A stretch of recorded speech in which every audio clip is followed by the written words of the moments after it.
Bienvenue à cette vidéo qui résume l'histoire de Colossiens 1 2.3, 8.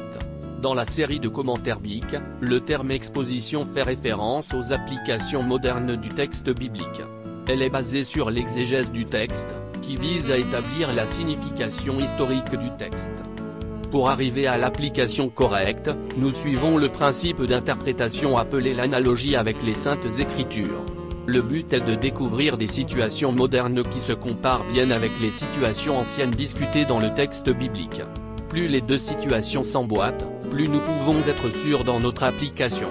A l'inverse, moins ils correspondent, moins nous pouvons avoir confiance dans notre proposition d'application.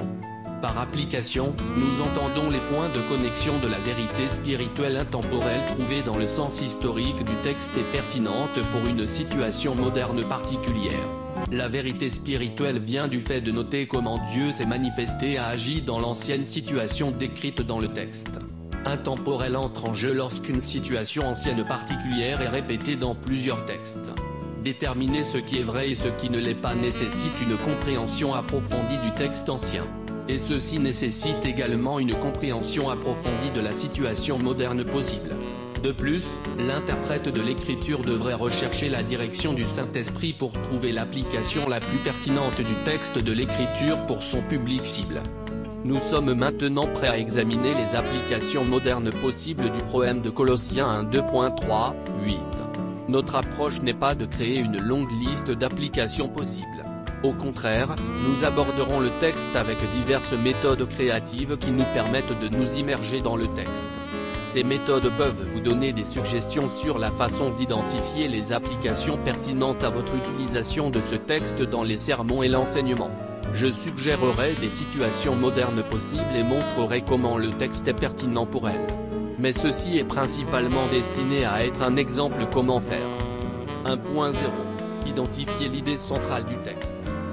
L'objectif est d'utiliser une phrase simple pour développer un résumé concis de l'idée principale du texte.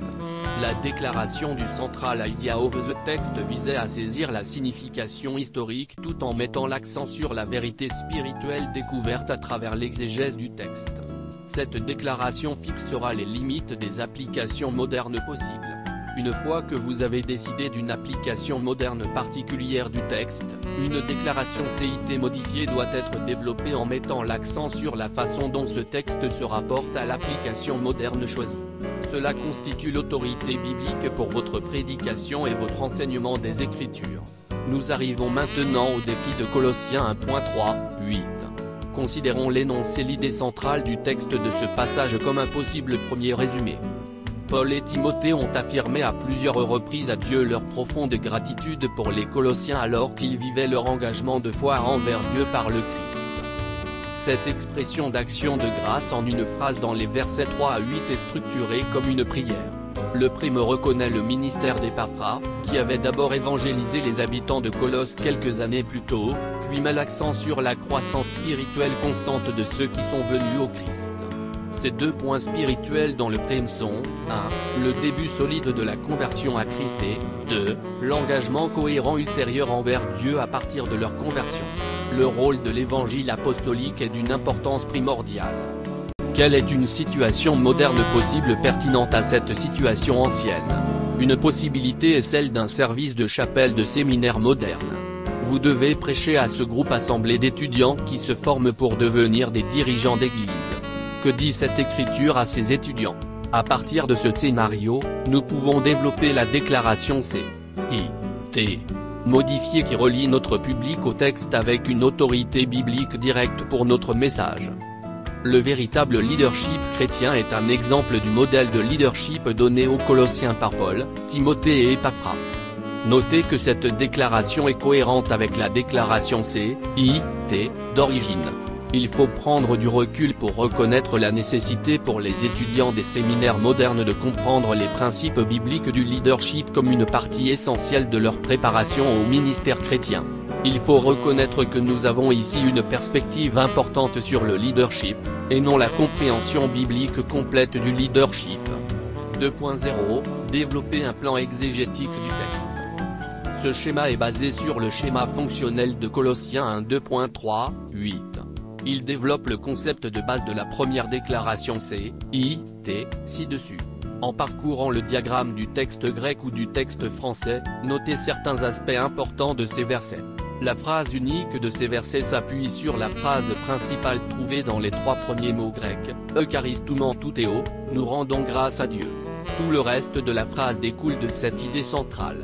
Premièrement, il y a la phrase modificative de l'adjectif patri tout Kyriou aimon Isu Christou, qui renforce l'objet direct du verbe, tout Théo, Père de notre Seigneur Jésus-Christ. La connexion d'apposition adjectivale entre patri et théou est plus intense.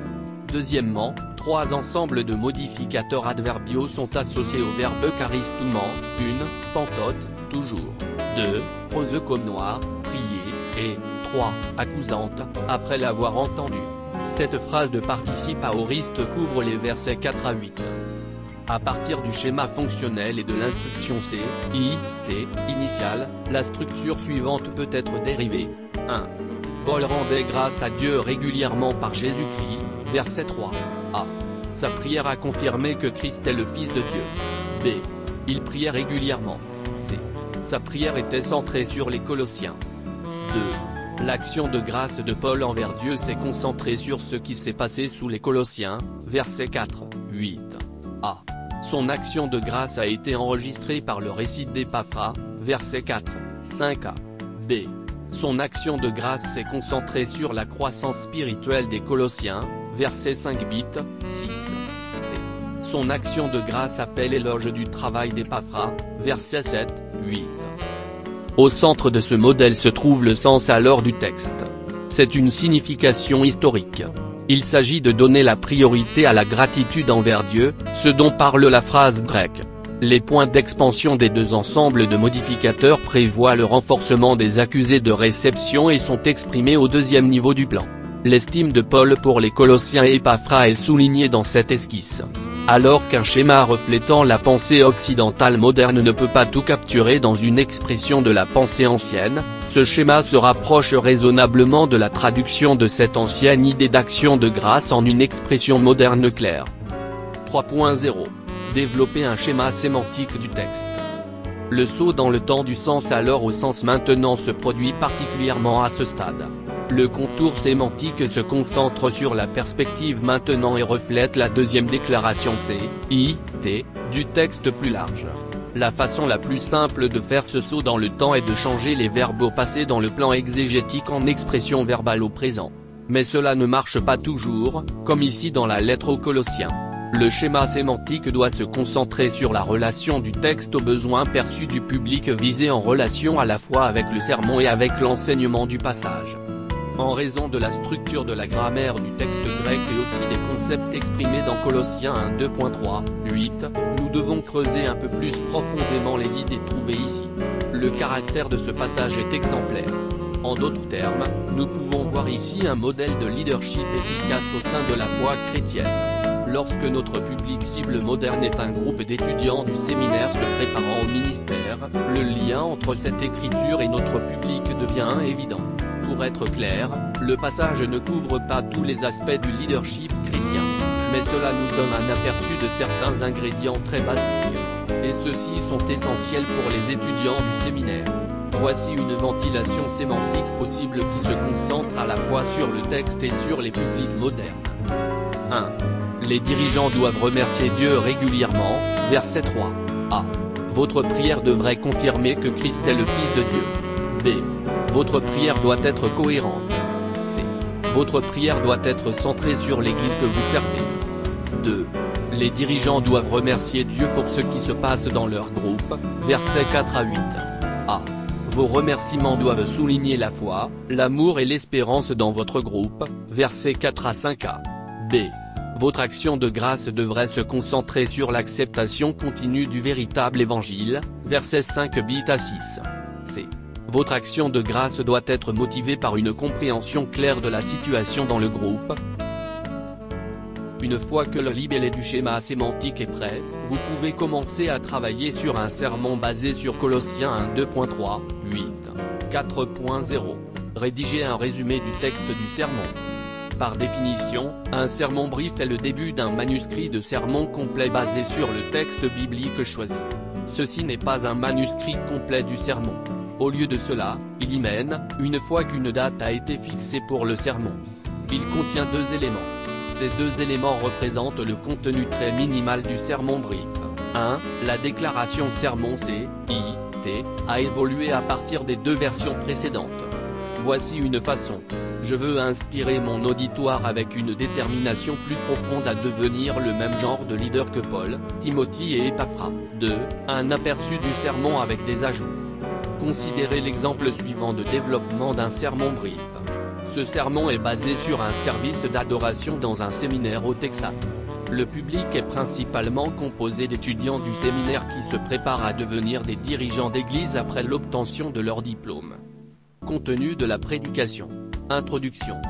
Premier point, la prière est cruciale, verset 3. Deuxième point, le ministère se concentre sur le peuple de Dieu, versets 4 à 8. Conclusion. Introduction. Comment dirigez-vous efficacement une église? J'espère que vous soulèverez souvent cette question dans vos études au séminaire, alors que vous essayez de développer un style de leadership pour votre ministère. Vous trouverez différentes réponses à cette question. Certains viennent des Écritures, mais beaucoup d'autres ont leurs racines dans la culture de votre ministère. Vous vivez actuellement au Texas pendant que vous êtes au séminaire. La culture du Texas est-elle une bonne source pour comprendre le leadership? Et la culture laïque du Texas en particulier? Absolument pas.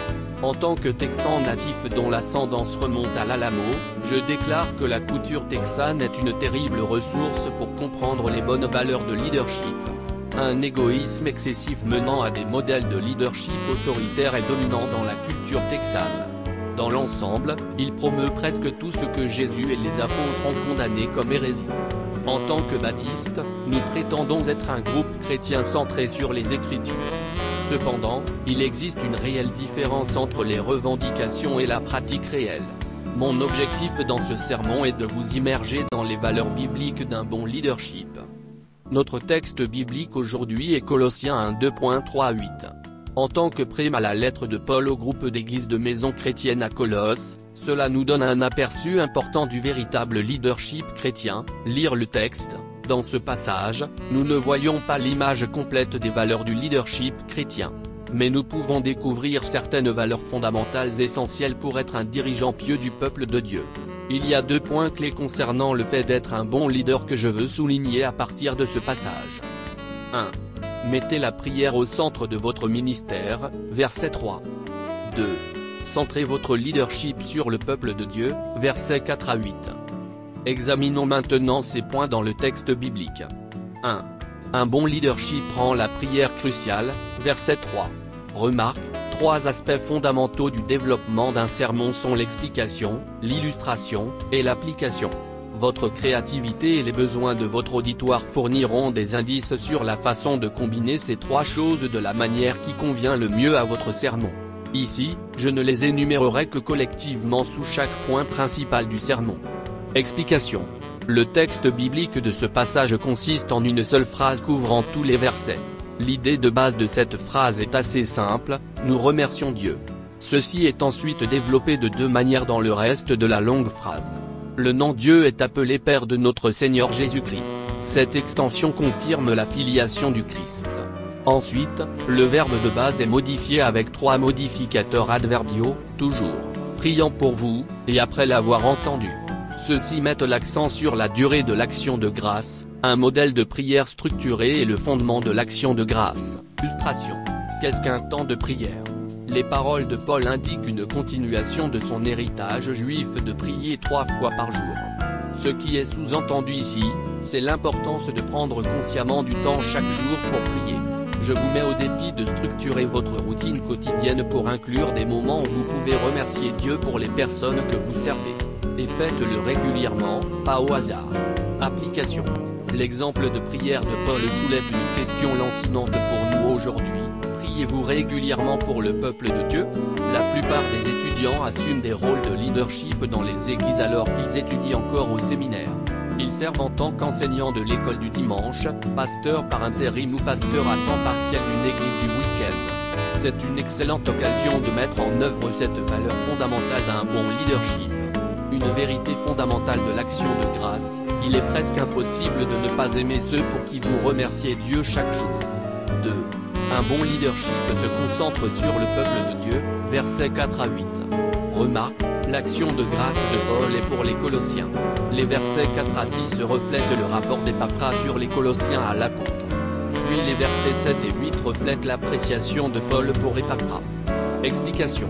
La phrase de participe au début du verset 4 est construite à partir du participe aoriste accusante, après avoir entendu, et s'étend du verset 4 au verset 8. L'accent est mis sur la conversion et l'avancement spirituel des chrétiens colossiens sous la direction d'Épaphras, un fils du pays qui a évangélisé et formé des croyants dans la vallée de Lycus. Il leur prêcha fidèlement le véritable évangile apostolique. Ils l'ont adopté avec enthousiasme et ont commencé à grandir rapidement dans leur nouvelle foi chrétienne. Paul les complète ainsi qu'Épaphras pour ce début spirituel solide. L'apôtre les félicite, en particulier pour leur croissance constante dans la foi chrétienne. Il souligne avec soin le rôle clé joué par Épaphras dans cette expérience spirituelle des Colossiens. Quelle est la différence entre Épaphras et les faux docteurs mentionnés au chapitre 2? Épaphras aimait les gens de sa ville natale alors que les faux docteurs n'essayaient de manipuler ces gens que pour leur propre gloire. Épaphras a prêché le vrai évangile tandis que les faux enseignants ont prêché un message corrompu créé par l'homme. C'est souvent la différence aujourd'hui entre des prédicateurs de télévision bien connus et des pasteurs dévoués, fidèles et de longue date de petites églises. Cette différence est la nature de l'amour agape. Il se sacrifie pour les gens qu'il aime. Application. Rappelez-vous toujours que Dieu vous a appelé à servir les autres, pas à vous servir vous-même. Il vous donnera une église à servir et non à utiliser. Vous ne serez jamais leur patron. Et vous devez toujours être leur serviteur. Au cœur de ce rôle se trouve la gratitude et l'appréciation pour l'église. Ils ne seront pas parfaits et ils ne vous traiteront peut-être pas comme ils le devraient. Mais votre vocation est de remercier Dieu pour eux et de les aimer passionnément. Votre amour pour eux à travers le Christ est la clé de leur amour et de leur appréciation pour vous et votre appel en tant que pasteur. Votre amour guidé par Dieu vous permettra de toujours leur dire la vérité, même face aux avertissements et aux remontrances qui doivent être donnés. Conclusion. Que pouvons-nous apprendre de Colossiens 1:2.3-8? Beaucoup. Mais deux choses fondamentales sont cruciales. 1. Priez constamment pour votre peuple et remerciez Dieu pour lui. Aussi, 2. Soyez cohérents dans la prédication et l'enseignement de la parole de vérité de Dieu. En effet, c'est l'Évangile qui les informe de la grâce et de la faveur de Dieu par l'intermédiaire de son Fils, Jésus-Christ. L'accent est mis sur le type d'amour, agape, à la fois l'amour de Dieu et notre amour pour Dieu et les autres. Engagez-vous dès aujourd'hui envers ces deux valeurs fondamentales. Alors vous ferez l'expérience de la bénédiction de Dieu dans votre ministère. Ce sermon brief décrit un sermon fort, basé sur la Bible, qui prend au sérieux à la fois le texte biblique et les besoins de son auditoire. De tels sermons peuvent et seront bénis par Dieu. 5.0. Élaborer un plan d'enseignement pour le texte. Quelle est la différence entre prêcher et enseigner un texte biblique? Dans le monde juif de Jésus, il n'y avait pas beaucoup de différence.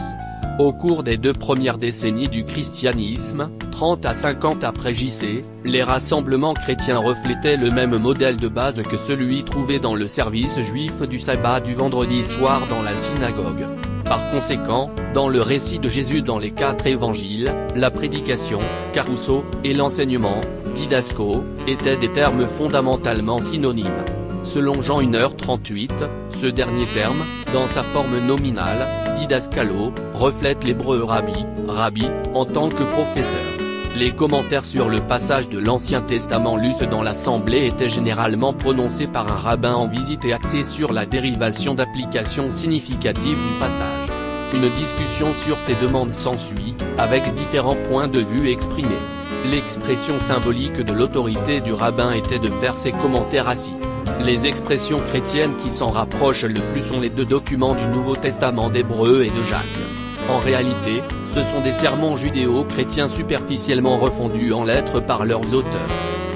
Pour l'apôtre Paul, qui a travaillé dans des contextes juifs et non juifs de la fin des années 40 jusqu'à sa mort en 68 après J.C., il y avait une légère différence entre la prédication et l'enseignement. Une grande partie de ce qu'il disait dans les services de la synagogue juive suivait le modèle traditionnel du rabbin juif. Mais ce qu'il disait sur les marchés non juifs avait plus à voir avec la prédication de l'évangile. Le contenu de son message était essentiellement le même dans les deux situations. Mais faire passer ce message au public était un peu différent. Mais dans la vie contemporaine de la culture occidentale moderne, il y a une différence entre la prédication et l'enseignement, surtout en ce qui concerne le style de prestation. Si ce que le prédicateur dit du haut de la chair est destiné à informer son auditoire d'une idée religieuse particulière, alors il enseigne. Mais sa façon conservatrice de présenter ses pensées conforme à la notion occidentale d'un enseignant. D'autre part, lorsqu'il se concentre sur la réponse à ses idées et que son discours reflète une expression de passion, il prêche. Dans la vie typique de l'église baptiste, le pasteur doit prêcher le dimanche matin mais peut enseigner le mercredi soir. Les tendances récentes de la culture américaine moderne ajoutent toutes sortes d'aides visuelles à la salle de classe. Cela comprend également la structuration de ces leçons à l'aide d'un ensemble de diapositives pour une présentation PowerPoint. L'enseignement peut prendre la forme d'un format de conférence rigoureux ou peut impliquer un niveau significatif d'interaction avec le public. Dans cette dernière perspective, une présentation visuelle de Colossiens 1:2.3.8 est offerte comme exemple. L'exemple est créé sous la forme d'une présentation Microsoft PowerPoint. Le service de la chapelle du séminaire n'est plus supposé être l'arrière-plan ici. Au lieu de cela, c'est la salle de classe du séminaire. Le contenu sera similaire à celui du sermon dans la chapelle du séminaire. Mais le mode de présentation est orienté vers l'information plutôt que vers l'avertissement ou l'admonestation. PPP Diapositive 1. Le jeu complet de cette fiche PowerPoint présentation est disponible sur la page d'accueil BIC 1502 sur cranfortville.com. La citation correcte des sources est tout ce qui est nécessaire pour l'utilisation. PowerPoint présentation diapositive 2. Celui-ci contient le texte original de Colossiens 1:2.3.8, en grec ancien. Cette diapositive sert de rappel visuel à votre auditoire que nous travaillons sur une traduction française moderne de ce texte. Il est très important de se rappeler qu'en préparant ce texte, il a fallu aborder des problèmes très réels qui se sont posés dans la communauté chrétienne de Colosse au milieu du 1er siècle chrétien. Le grec koine était la langue de tous les jours des habitants des parties orientales de l'Empire romain du 1er siècle, y compris la province d'Asie, qui comprenait la vallée de la rivière Lycus où se trouvait Colosse. C'était à environ 100 miles à l'est d'Éphèse. Eucharistum to Theo Patri tu Kyriou Hemon Jésus Christou. Pantate perihumon prashuchamenoi. Accusantes ten pistin humon in Christo Jésus. Kaitein agapein henechete es pantas tus hagius. Diatein elpidatein apacemenen humin in tois uranois. Hen prae cusate in to lago te saletheas tu euangeliu. Tu parantas es humas. Cathos kai in pantito cosmo. Estin carpa forumenon. Kai auxanomenon cathos kai in humin. Av heis hemeras accusata kai apegnote, tein harin tu theu in aletheia. Cathos amatheta apa epaphra, tu agapetu sundulu hemon. Hasestin pistos hyper humon diakonos tu Christu. Hakai delosas hemin tein humon agapen in pneumati. PowerPoint de présentation diapositive 3. La diapositive 3 est une traduction très littérale du texte grec original en français moderne. Rappelez-vous toujours qu'une traduction signifie une perte de sens dans le texte source lorsqu'il est transféré au texte destinataire. Passer d'un ancien texte grec koine à un texte français moderne signifie la perte d'une partie du sens original. Recréer ce sens nécessite une connaissance approfondie du grec ancien et du monde du 1er siècle. L'utilisation de méthodes d'interprétation appropriées peut récupérer une grande partie du sens qui peut être transmis dans les commentaires de texte. Cependant, une traduction du texte en français ne peut restituer que 25 à 30% du sens original. Folie 6e. 3. Nous rendons toujours grâce à Dieu, Père du Seigneur notre Jésus-Christ, à propos de vous en priant. 4. Après avoir entendu parler de votre foi en Jésus-Christ et de l'amour que vous avez pour tous les saints, 5. À cause de l'espérance qui est en réserve pour vous dans les cieux, que vous avez entendu auparavant dans la parole de vérité de l'Évangile, 6. Qui est venue parmi vous, comme aussi dans le monde entier elle porte du fruit et croît comme aussi en vous, depuis le jour même où vous entendu et compris la grâce de Dieu dans la vérité. 7. Comme tu as été instruit par Épaphras, notre bien-aimé compagnon de service, qui est fidèle en ta faveur en tant que serviteur de Christ. 8. Qui nous a aussi fait connaître ton amour dans l'esprit. PowerPoint diapositive 4. Ceci est la diapositive d'introduction à l'étude de présentation PowerPoint. Notez attentivement les suggestions pour commencer une étude biblique dans Colossiens 1 2.3, 8. Plusieurs points doivent être mentionnés dans l'introduction.